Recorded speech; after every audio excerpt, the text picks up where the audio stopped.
Charles Woody, would you please lead us in the Pledge of Allegiance? Attention, salute, pledge. Pledge allegiance to the flag of the United States of America and to the republic for which it stands, one nation, under God, indivisible, with liberty and justice for all. Please join me with the SAR pledge. It's in your program if you choose to read along. We, the descendants of the heroes of the American Revolution, who by their sacrifices established the United States of America, reaffirm our faith in the principles of liberty and our constitutional republic, and solemnly pledge ourselves to defend them against every foe. Color Guard Commander, post color. Color Guard, post national colors.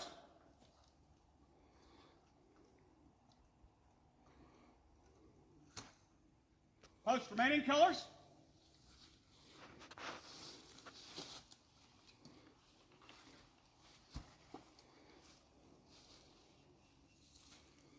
Color Guard, shoulder fireworks.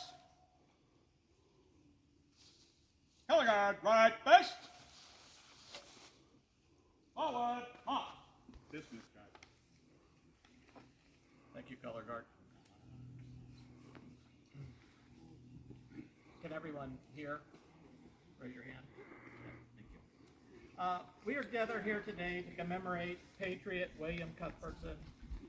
If the past is indeed prologue to our future, then a glimpse into the past can provide a source of wisdom and inspiration for us and our prosperity. As we honor this patriot today, let us be mindful of their service to our nation, our state, and our community. Let us rededicate ourselves, if you will, to the principles which they held sacred. We are the sons of the American Revolution, and as members, we pursue annual patriotic, historical, and educational goals and objectives in remembrance of the accomplishments of our patriots and our nation during the American Revolution. One of our annual patriotic objectives is to mark the graves of fellow patriots. We gather here today in respectful memory to mark the grave of Patriot William Cuthbertson, in remembrance and honor to his sacrifices and contributions toward the success in the American Revolution. This Patriot marker we dedicate today will stand as a reminder to all that visit this site as of the contributions made by these Americans. As we remember this patriot, those sacrifices help secure the freedoms we enjoy today. Whereas he helped to make an indelible mark in the world's history, we today place this indelible mark on his grave so that future generations may never forget the true meaning of his and our nation's accomplishments. I would like to now recognize the direct descendants of William. And I know that Mr. Brown, Bill Brown, I don't know, are there any other in your name, please? Denise Bishop. Denise Bishop. So very grateful that both of you could be here today. I would now ask Bill Brown to share the story of William Cuthbertson. I made some notes because I was told one time by somebody to keep my speech brief, although it wasn't this one, so I pared it down to about an hour and 45 minutes. No, I did want to try to keep it brief, and I do like to read off notes, because when I start talking about family history, I'm worse than Denise Bishop. I can stand here and I can talk for hours and hours and hours, but I won't do that because we're supposed to go over to Whippoorwill after this. So I don't want something to get in the way of that. Just channeling my ancestors when I talk about that. It is an honor to give a brief accounting of the Revolutionary War service of William Cuthbertson, who was my fifth great-grandfather. William Cuthbertson was born in County Tyrone in Ireland on the 17th of March, 1740. And while still living in Ireland, he married Rachel Monteith in January of 1772. William and Rachel, with one small child, left Ireland in May of 1773 and came to America. And they settled for the first few years in Pennsylvania, before moving to Mecklenburg County, North Carolina. That was in 1775 or early 1776. And then eventually they moved to Burke County in 1800. In his Revolutionary War pension application, William Cuthbertson stated the following. Quote, I was in Pennsylvania when the ship of war the British Navy called the Roebuck came up the Delaware to Wilmington and served a few days there. Then I removed to Mecklenburg County, North Carolina in 1775 or early 1776, from which place I embarked into my first of my regular service. I lived there, or my family and I did, as I had a wife, until 1800 when I moved to Burke and have lived there ever since. They gave us a good indication there of where he started out, where he came from, and where his service was. The first service that William Cuthbertson performed after moving to Mecklenburg County was, according to Cuthbertson, quote, just as the Patriots of Mecklenburg had declared themselves independent of the British government. I think that's an important statement right there. We had talked at one time about the Mecklenburg Declaration of Independence, and there's some contention of whether there was actually a Mecklenburg Declaration of Independence or if it was just a story that's been handed down. We know about the Halifax Resolves, but this was according to a person who was there at the time, and his words were, just as the Patriots of Mecklenburg had declared themselves independent of the British government.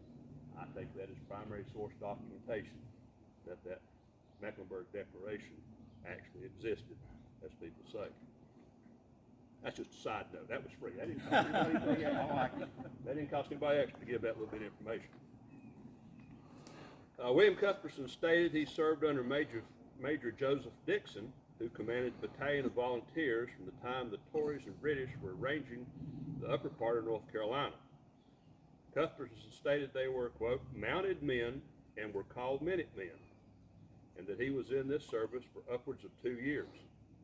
Minutemen served whenever they were called on and often permitted to go home, but then called out again when danger appeared. There's a difference between regular militia and Minutemen that changed after the Militia Act that North Carolina passed. The Minutemen were called up, and they were kept under pay for the duration of their time, although they might have been allowed to go back and forth. The state of North Carolina realized quickly that was costing them some extra money, so they did away with the Minuteman concept and went straight to militia. So they called up the militia served, and when they were discharged, that was it until they were called up again. So they only had to be compensated for that time they were actually in service, not for the length of time that they were initially called as a Minuteman. So there was a distinction between that type of service. Cuthbertson went on his pension statement, and he related the following. In the year 1776, had leave from my commander to go home for a week to take care of my harvest for 1 week. It said he had been there but 6 days, when on the night of that day his house was surrounded by 7 Tories and was taken out of his bed in only his shirt and marched off by them towards their camp. And in the night, while they were marching him on foot through the woods before them, often on foot, they had become careless, and he made his escape by jumping behind a rock on the side of the path and made his escape, although they shot at him. So he had a pretty harrowing experience there for a little while, being drug out of his bed in the middle of the night, nothing but in his shirt, and marched off to the Tory camp, which I'm sure they were up to no good, probably would have ended up hanging him or whatever. But he was able to escape even though they shot at him. He also stated a related time when he captured some of the Tories. And again, this is a quote from his pension. It said, once when I was out on a scout, I took 2 men who looked suspicious and who were unarmed and drove them to where Dixon was marching his troops. And when I took them to Dixon, he knew them to be Tories. He related another incident where some of the Tories Also had a close call with a run-in against Tarleton's Legion. That at another time, whilst out our troop on a scout, we fell in with seven Tories, and after a little fighting, we killed 5 out of the 7 Tories. At another time, we met with Tarleton's Legion, who retreated for the purpose of drawing us on.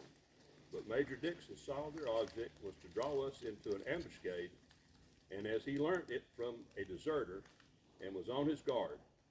I recollect all these facts, but cannot possibly remember the dates.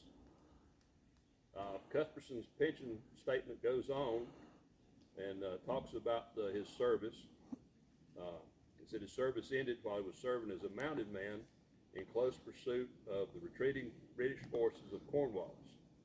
Cuthbertson stated, after they crossed Rocky River in the state of North Carolina, when in close pursuit of the enemy, he received a kick from a roughshod horse on the leg that disabled him. Major Joseph Dixon ordered him home until he could get well and be on call again, but he got well but was never called on again, and the war ended soon thereafter. Who knows, that horse kicking him in the leg could save his life. William Cuthbertson summed up his Revolutionary War service by saying this. His house was in the county of Mecklenburg within 10 miles of Charlotte and was out in service under Joseph Dixon, Major. Regularly, the whole time, Cornwallis lay with his army in Charlotte, acting as a scout to prevent the enemies obtaining supplies or provisions. After William Cuthbertson moved to Burke County in 1800, he farmed along Paddy's Creek, which is right down the hill from here. His home and a number of the homes of his children were located in the immediate area of where we're standing right now. Matter of fact, I think I may have found where Cuthbertson's house was, off the side of this hill, beside the creek.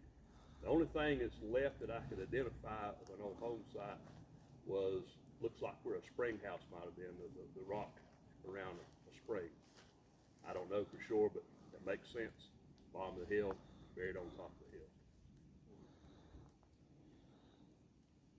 William Cuthbertson died at his home on the 7th of April, 1838.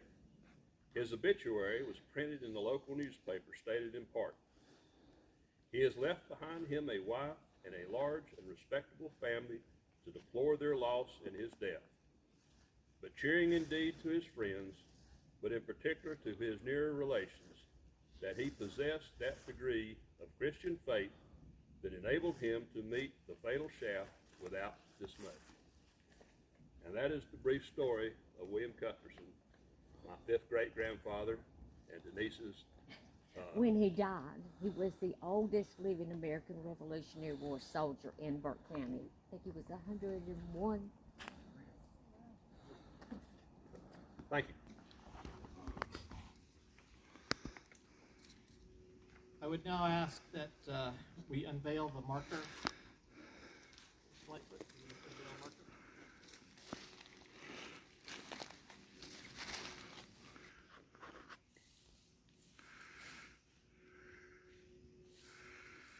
Thank you. We will now do the presentation of wreaths and rendering honors. So when I call your name, please come forward. We'd like William Brown, representing the Colonel Alexander Erwin chapter, past president and sergeant of arms, render honors.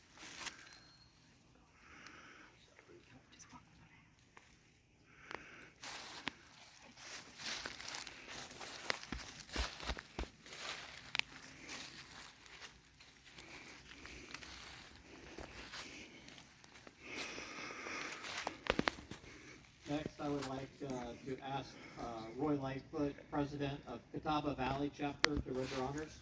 Bob Clark.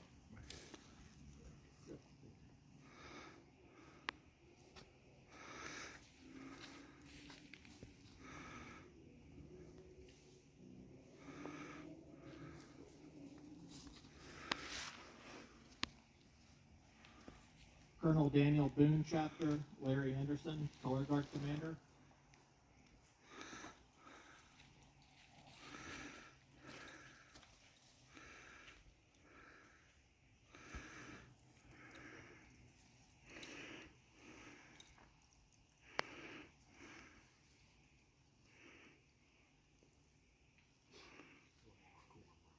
SAR? Colonel Daniel Boone. Colonel Daniel Boone Shepherd.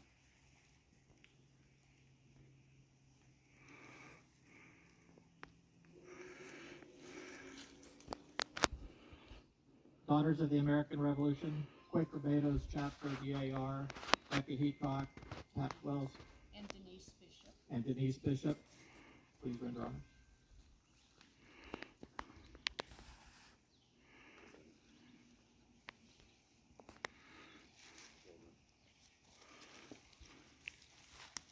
Is there anyone else that would like to render honors?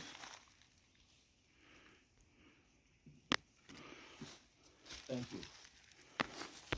Now I would ask the Color Guard Commander to assemble the Color Guard for musket salute. Color Guard, those participating in musket salute, form it up.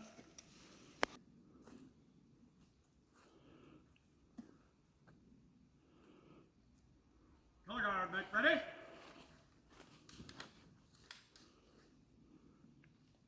And fire. Prime and load.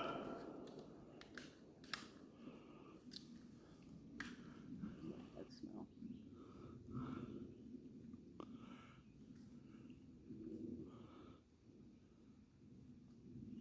Color Guard, make ready. Take aim. Fire. Prime and load.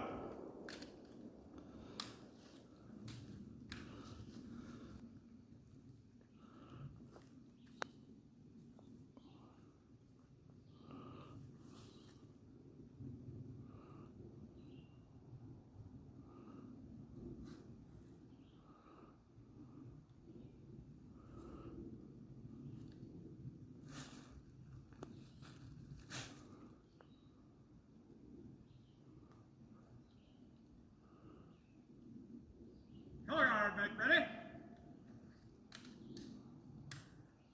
Take aim. Fire.